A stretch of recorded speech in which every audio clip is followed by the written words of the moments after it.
হে everyone, good morning সবাইকে। Good morning জানিয়ে আমি একটা নতুন ব্লগ স্টার্ট করছি। আর এখন বাজে সকাল 8:30 থেকে বেশি বেজে গেছে, 9টা বাজে প্রায়। তো ব্রেকফাস্ট হয়ে গেছে, বর ব্রেকফাস্ট করে ডিউটি চলে গেছে, আর আমি বসেছি একটু পড়াশুনো করতে।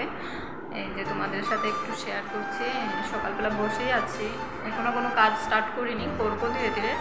সারাদিন কী করে তোমাদের সাথে শেয়ার করবো, তোমরা ব্লগটা দেখতে থাকো, আশা করি তোমাদের ভালো লাগবে। বই খাতা নিয়ে বসেছি, কিন্তু পড়াশুনো একটু করার পর কেন জানি না মুডটা অফ লাগছে। এক্ষুনি আসবে আমার স্টুডেন্ট হর্ষিতা পড়তে, তো ওকেও পড়াতে হবে, তারপর কাজ বাজ আছে, সব কিছুই শেয়ার করবো, তোমরা ভিডিওটা দেখতে থাকো। এই যে হর্ষিতা চলে এসছে পড়তে, এখন ওকে পড়াবো। এই যে দেখো এসেই শুরু হয়ে গেছে ওর পোজ দেওয়া। দেখো কি সব করছে, ওকে এখন পড়িয়ে নি, তারপর দেখা হচ্ছে।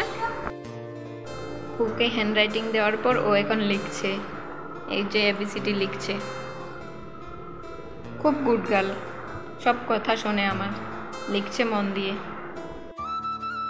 দেখো কিছুক্ষণ লেখার পর ও কি করছে, ও আর লিখবে না বলে এই যে দেখো লাফালাফি করছে। একবার বলছে জল খাবে, একবার বলছে বাইরে যাবে, কি করছে কি না ওই জানে।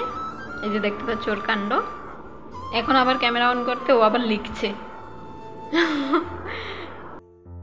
এসে গেছি তোমাদের সামনে। আজ আমার সাথে যে ভিডিও করতো ওই দিদিরা কোয়ার্টারে আসছে বাড়ি থেকে ছুটি কাটিয়ে, তাই চলে এলাম কিচেনে। এবার রান্নাবান্না শুরু করব। হর্ষিতাকে ছুটি দিয়ে দিয়েছি, আমিও পড়া কমপ্লিট করে নিয়েছি, ওকে পড়িয়ে এখন রান্নাঘরে চলে এলাম রান্না করতে। এই যে দেখতে পাচ্ছ ডালটা বসিয়ে দিয়েছি, আর ডিম সেদ্ধ বসিয়ে দিয়েছি। ডিমের ঝোল করব আর ডাল করব। এই যে, আর এখানে এটা কি বলো তো, এটা হচ্ছে কোয়াশ কেটে রেখেছি, যেটা ডালে দিলে আমার বর খেতে খুবই পছন্দ করে। আর ডালটা ভিজিয়ে রেখেছি, এক্ষুনি দিয়ে দেবো। এই দুটোই রান্না করব আর ভাত করব, বাস এইটুকুই। তোমরা ভিডিওটা দেখতে থাকো, কেউ কিন্তু স্কিপ করো না। রান্না করছিলাম আর ভিডিও করছিলাম, তো আমার তো কোনো স্ট্যান্ড নেই, তাই একটু অসুবিধা হচ্ছিল আর অনেকটা লেট হয়ে গেছিলো। আমি রান্না করতে করতে বর চলে এসেছি, বর চিকেন নিয়ে চলে এসেছি। এই যে দেখতে পাচ্ছ চিকেন রান্না করছি।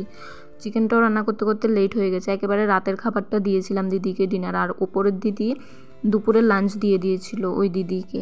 কেন কি বিকেলবেলা আমার আবার 3জন স্টুডেন্ট আসে, ওদের পড়িয়ে এই যে আমার রান্নাবান্না কমপ্লিট। এখন বলছিলাম যে দিদিকে খাবারটা দিয়ে আসি, আর আমার ভিডিও করে দেয়নি আমার বর, ওকে বলেছিলাম করে দিতে। আর সবাইকে টাটা জানিয়ে আবার চলে আসবো নতুন একটা ব্লগ নিয়ে। সবাই ভালো থেকো, সুস্থ থেকো, টাটা সবাইকে, গুড নাইট।